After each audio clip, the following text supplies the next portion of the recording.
ever felt overwhelmed by endless health and diet trends? Do you struggle with making sustainable choices in your daily life because it just seems too complex or expensive? Imagine a world where each small choice at the grocery store or the farmer's market could help heal our planet, improve your health, and strengthen your community and local economy. Well, what if I told you that it's possible? What if you could make informed decisions that have a big impact with just a little effort? My name is DiPrima, and this is One Bite is Everything. I am the founder of For Farmers, a movement that supports small farmers across the United States, and a former corporate marketer and community organizer who has poured all of that experience into these collective efforts. The contrast of my life behind a computer on the one hand and a barn mucking shovel on the other opened my eyes to the profound impact our choices can have, even small ones, on the world around us. You see, what I've learned is that every small action counts and that being informed can transform your life and your community. After years of asking questions of wildly different sources, from farmers and homesteaders to policymakers and thought leaders, I've made it my mission to help you navigate the complexities and concerns that modern living poses by connecting you to questions with answers, problems with actions, and surprising insights that will keep you curious. On this podcast every week, we'll be sharing real stories from the front lines, expert interviews, and occasionally I will take you through solo episodes focusing on practical tips. By tuning in, you'll gain insights into how our food choices affect more than just our health. They affect our planet, local communities, and economies too, so that ultimately you can live a more conscious, impactful life. So, if you're curious about how to live healthier, be more community-focused, and environmentally conscious in easy ways, subscribe to One Bite is Everything wherever you get your podcasts, and pretty soon you'll be well on your way to making informed choices that you can really stand behind. Your food should bring you joy. But in the decades that I have been alive, food has become fraught with issues. Fad diets, fake ingredients, overprocessing, shelf stabilization, intense pressure for warp speed production, and an erasure of the seasons where berries are no longer treasured for their summer debut. Industrialization, none of that brings joy. But what if we could bring that joy back? I saw this clip of Aretha Franklin answering a question about her life's biggest challenge. I think I could see a number of options for an answer flash across her mind, but she pauses and scratches behind her ear before she answers. Biggest challenges for me is trying to figure out what to cook for dinner nightly, just night after night. What is it going to be tonight? One of the things that I love the most about my summer garden is the Russian roulette of what's for dinner. The garden dictates what it's going to be. I think Aretha would like how seasonal eating can take the head-scratching guesswork out of that age-old question, what's for dinner? It's like one of those cooking shows, with those silly challenges. Build a side dish for 12 around 3 asparagus spears. And what do you do with the 40 zucchini that are all nearing the size of small canoes? This is seasonal.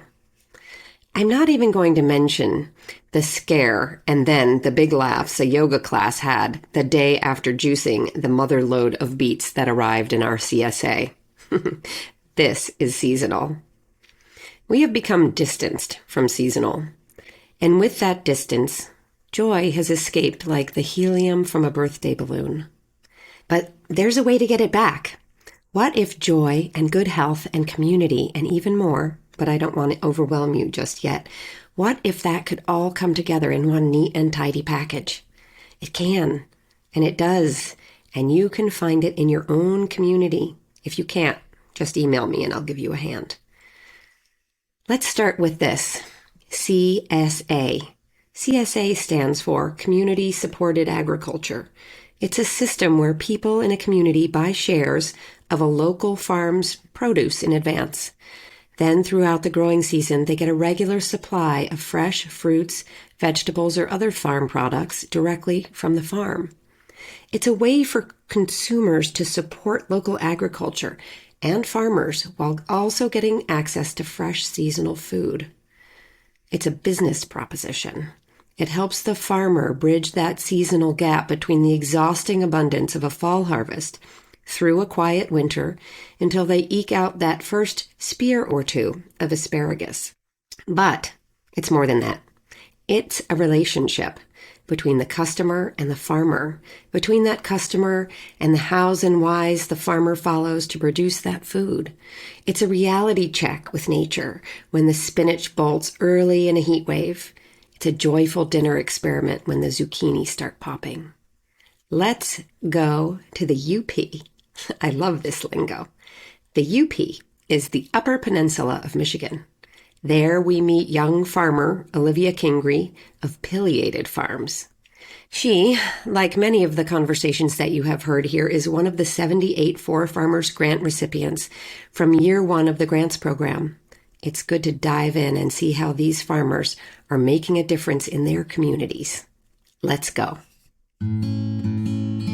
So we do grow all our own food for ourselves, but then we have a CSA and we also are a market farm. So we go to the Marquette Farmers Market, which is the biggest market in the UP. Are there other vegetable farmers there as well from the UP? Yeah. There's like 60 vendors, and I would say a little more than a dozen, maybe 15 of them are farmers, which is amazing when you're thinking about where we're growing and people being able to produce enough to bring to the community. It's incredible. Olivia is a new farmer. For her, it's about the food and the land, and about something more than that, too. I worked at TJ Maxx, and it was just ruining my soul because I knew I couldn't handle the corporateness, all of the waste. And that was really when I started thinking about who I am and like what I wanted to be doing. So then I quit, and a week later had an interview on a farm that was actually 15 miles from where I'm sitting now. And it was my first time in this part of the state, and they liked that I was a writer. I had no farming experience. I just gave them my resume with like my poetry, and they liked that I was a writer. They liked me when they met me, and they gave me a chance. And so they became my mentors, and I worked on their farm for 3 years and then jumped in here. And Pileated Farms, now, how did that come to pass in terms of a name? So I have a little art business that I had started years ago called Pileated Lines. And so when we were thinking of the farm, we were thinking about a brand, not like in the terms of like brand, social media brand. We were thinking about who we wanted to be. And we loved Pileated, and we knew we were going to, my husband is a ceramic artist, so we knew we were going to have pottery. So we could have Pileated pottery. And then we can have Pileated Eats is what like I call our little blog. And then we can do things like that. So it came from this little tiny business of me making watercolors. And then I thought, hey, that's kind of perfect. And then when we moved here, there was a trio of pileated woodpeckers living here, and it just felt so perfect. I drive a little red van that has Pileated Farms on the side of it. And I'll come home from market, and they will cut across the road as I'm driving, and I'll just cry. It's just such a gratitude that I feel like they're telling me maybe I'm doing it right. Like we're doing what we're supposed to be doing. And when did you start your farm? So we just bought it in 2021, actually. So we're new in terms of getting our feet on the ground and running. We live on an 80-acre homestead. So it wasn't just buying the farm, it was buying a new life, or getting into a new life. So that was the first year was coupled with redoing the house. And then the second year was getting the farm started, but also building the infrastructure. So it's been an interesting balance. But I think it's the balance that really has kept us sane, because it's not just all farming. It's farming and then milking goats, which is a different type of farming, or farming and doing a land survey for what we can forage on our land. People are going to be like, that sounds like farming, but it's different. I promise. It's a whole ecosystem. We're not just thinking about our fields. We're thinking about the whole plot. And tell me your customers, did they drink the pileated juice? I mean, are they just like, no, I just need some delicata squash today? Or are they really universe people? I think they're universe people. I think that, of course, we get the people that are just there to buy vegetables at a Saturday market. But then I think we meet the people that can feel what we're doing here, like the education we want to bring and what we want to show people that they're capable of doing. Like the cookbook that I'm working on is about local food because I think that people really lost meaning of what local means, like really what local food is, and just how easy it can be to have a couple pots in your backyard, on your balcony, in your house that can grow food for yourself. So I think people can tell that we're not just growing food, we're growing a community or trying to be part of that larger community. Selling at farmers markets allows farmers to set their own prices and engage directly with their consumers, offering a more intimate experience. Customers get to know their farmers and understand how their food is grown, while farmers benefit from direct feedback and get a chance to build relationships with their clientele, creating a rewarding exchange for both parties. I think that's so important, really, to show people that their food is a little bit more than just food. I think that people can feel that when they cook a dinner and have people over who say, "Oh gosh, that's so delicious. Like, how did you make that?" I think that's one way people feel it. But I think that there's the other level that you're talking about. Like, yeah, I grew this squash in my field, which used to be terrible. And then I've been working on it for years and making sure it gets nutrients. That makes me so excited. And when people come back and they say they buy our plant starts and then they come back and they show me a photo of a tomato they grew, or they come back and they say something like, I had never eaten celeriac and now I love it. That is really what gets me excited. And we see that in our CSA members, I think mostly just because you're in communication with them. You don't really get to catch up with someone unless they come back to you at market, of course, which we do have people come back. But with the CSA members, we really get to see their lineage throughout the season of where they started. We have people who have been with us this is our third season, who have been with us since the first one and who did not like vegetables or did not want to try new vegetables and now have branched out. And they found that celeriac is weird, yeah, but it's also delicious. And I think that the larger conversation is that we live in a society that doesn't want us to have that slow down, even of connecting to our food. And so if we can foster that on a Saturday at a market where it makes me giddy thinking about just that community of people who come in this rural place that we live and they come and fill this plaza and buy local things. I think when you can start showing people that it's easier to slow down and that it's better to slow down, then you're making a difference. Even if it's just a delicata. I think there's a craving for that, even if people aren't admitting it. And I think people might not have the language for it. They might not know what they're looking for. They might not think it's slowing down, but it is slowing down, just in different degrees for everyone. Slowing down for me is living out here on the land, like with the land. So it's all about learning the language. And I think people are afraid to learn new language because it breaks like the normalcy of what they're living, what they're doing. But we got to be uncomfortable to move forward before we can get better. Tell me some advice that you've received over your life so far. Is there a piece of advice that stands out for you? I think for farming, the best advice I heard and the advice that I now emulate to others is to not jump into everything all at once. We did one animal at a time. And if you're farming, then maybe you do one large change to your setup at a time. Like you add a new field, then that's your new thing for that year. So not getting over your head. That was good advice from like that I had learned with my mentors who were living that kind of slow farming. And then for life-wise, it's just to be joyful. I don't think anyone taught me that. I think I taught myself it. And I think that a lot of people lack a certain type of untethered joy. Like joy doesn't have to be tied to an event or to a specific thing. Once you start just feeling joy for everything, then I think life gets way better. I feel like people get sick of me. I'm on Instagram. I'm like, look at this joy. Look at this joy. But I'm never sick of it. My collection of poems will just be like, joy. Look at this chicken egg. Joy. I can't get over it. What a thing to be alive. I have a little farm, which means I've got chickens and ducks and goats and donkeys. People are like, you're just happy shoveling manure. I'm like, yeah, it's funny. Absolutely.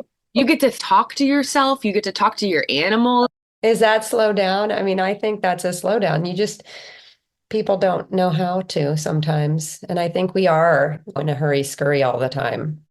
Well, like I said, that's society, that people have to go to jobs. They have things to do. And it sucks because that's a cycle that's really hard to break unless you're lucky enough to get plopped out on 80 acres in the middle of the UP and really force yourself to break it. But that's a privilege in its own self. So if I can help other people break that cycle in little ways and crack that foundation, then that's what I am happy doing. So besides spinach, what's your one thing? Ugh, even just saying spinach makes me drop my smile. No, I'm just kidding. I think it's because the weather has been so crazy that heat hits and the spinach bolts, and then I'm like, see ya next spring. I guess I'll try again. And then here we are next spring.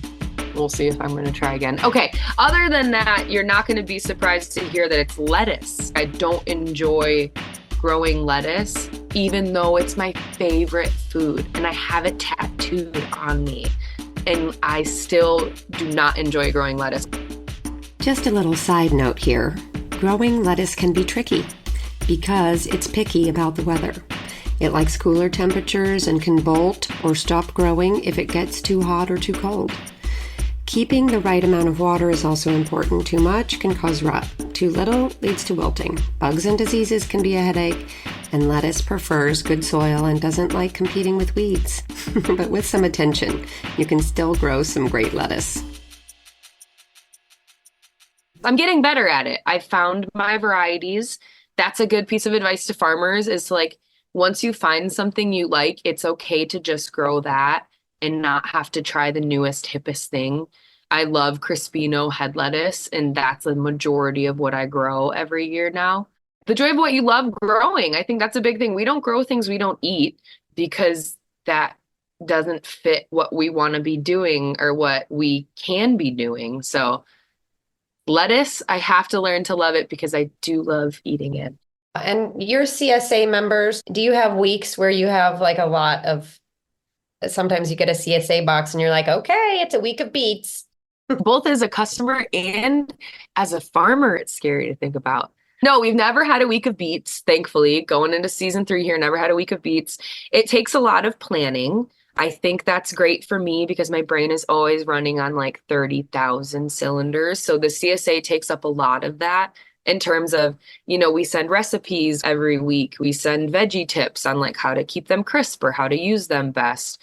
What I just talked about in our newsletter is that the first June share is going to be so different than that last September share. And that's not just because there's different things available, but that's also because we're trying to show that eating seasonally and eating locally means that in June, you're going to have lots of kale and lettuce and sprouts and green things. And then you move on into the more bountiful. So although we haven't had any weeks of all beets, we have had weeks of lots of greens, which I think is just, you got to learn to love what you have and to cook different ways with it. Yeah, the whole seasonal piece. I mean, that's another one. You got to slow down, you got to find the joy, and figuring out how to eat seasonally without feeling like it's a sacrifice, but maybe more of a challenge. Like, I loved my beef stew experiment. I was even thinking about that. I was like, okay, salt, I could use bacon. I did a recent beef stew experiment. My beef was local from around 20 miles, and I calculated the distance from my home for all of the other ingredients, and I think it was something like 17,000 miles. Yeah, pretty embarrassing. I love that conversation of sacrifice versus challenge. And I think that's such a fun line to walk, especially when you're thinking local food, because like we don't buy fresh fruit out of season. That's a sacrifice, but also a fun challenge, because then once those first strawberries hit in June, oh, there's nothing like it. I feel like people are starting to recognize this, that a winter strawberry just doesn't taste good. It looks like a strawberry and it tastes like nothing. Yeah, and I think that, of course, you want to be feeding them those nutrients and the greatness from fruit, but you have to be feeding that if you haven't been educated on like the winter type of substitutes for that. So like a kohlrabi is so rich in vitamin C, and so is celeriac. And so if you're eating those things in replacement of fruit or freezing fruit so that you have that, I could talk forever. And that's the thing, is that when you go to our CSA page, we have a whole thing about CSAs in general, because we want you to come if you're local. We would love for you to come be a member, but we don't care if you come be a member at any type of local scale. Go to another local farm. We're referring people to other farms all the time, both for CSAs and at market. So I think as farmers, we can't be competitive with each other in that regard, because it's just about getting people started. And so, no, it doesn't matter if it's our CSA as long as it's a CSA.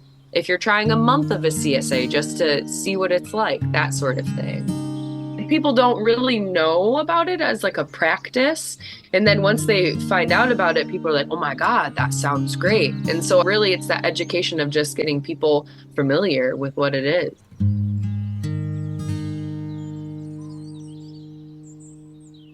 Give me the pitch. Let's hear it. I want to hear, like, why should all of our listeners participate in a CSA? Community supported agriculture will change your life, because not only are you supporting farms in a time where we're not having any of that income from growing, you're supporting farmers throughout the season by coming to us and chatting with us, by spreading the word of, like, sometimes people will not be able to come pick up their CSA and a friend will come pick it up. And the next week they come back and they're like, my friend's coming to sign up for your CSA for next year. So it's about that type of opening up the experience of what a CSA is. You're going to eat seasonally and not have to think about it. With our CSA, it's grouped together, so you don't have to come to market and think about what you want to put in your CSA. I curate them every week for you, and they'll change your life because you'll be eating better, just in general. Vegetable CSAs, you can do meat CSAs, you can do goat milk CSAs, you can do chicken CSAs. These are all things we're exploring ourselves, of like trying to bolster our food community. We love growing food, we love growing good food, and we love the animals that are on our farm. And I think it's better because of that. But all the local food we eat meat from local farms in the area, and it's always going to taste better. We are coming to the end of this episode, but before we wrap it up, I have a couple of fun questions for Olivia. What's your guilty pleasure? It's going to be food related, because that's who I am. My guilty pleasure is a hamburger dipped in ice cream. Like, if I was to have a perfect night, I would eat a hamburger dipped in chocolate ice cream and then play Scrabble and drink a Diet Coke. That's like my guilty pleasure. That's so weird. And it's not even guilty. That's just like a fun night. You don't feel guilty about it? No, I don't feel guilty about a lot. That's a hard question for me, just because if I'm going to do it, I'm going to enjoy doing it. Right. I don't think I've ever met anybody who put their burger in chocolate. I was really exposing myself there. You want to know another? Bring it, girl. I love dipping my pizza in peanut butter. My mouth watered a little even thinking about it.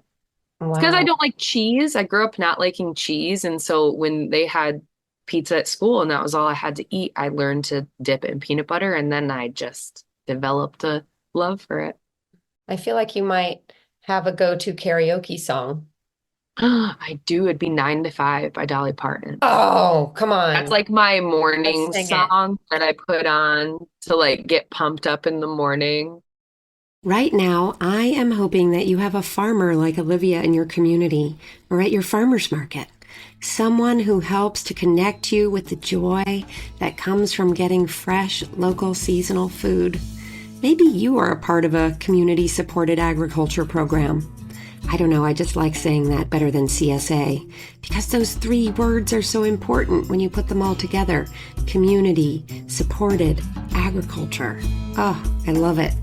No matter where you live, or where I live, we can all take inspiration from a small farm in the UP. We can take a page out of Olivia's Pileated playbook. We can slow down. We can take a moment. We can shop locally for food that we can be proud of. We can challenge ourselves to try celeriac and to skip food that's not seasonal. And we can even indulge in what brings us joy, even if it's a cheeseburger dipped in chocolate ice cream and chased with a Diet Coke. I am so glad you have joined us today on One Bite is Everything. I am your host, Dana DiPrima. I am the founder of the Four Farmers Movement. I want you to be curious and concerned about your choices. And here, I promise to bring you new ideas to think about from the UP and other corners, spots where you never knew you might find inspiration to take a small action in your own life that could really impact the way you live. I hope you've enjoyed this conversation today and that you feel good that the Four Farmers Movement is supporting small farmers like Olivia. Follow or subscribe to this show in your podcast app so you can join us again to discover real stories and facts from the front lines of food production and farming, helping you make informed decisions that affect your health, your community, the planet, and our economy. I am here every Thursday for interviews with industry experts, stories from small farmers. From the heart of every episode, you can start taking small actions that count right here with One Bite is Everything. See you next week.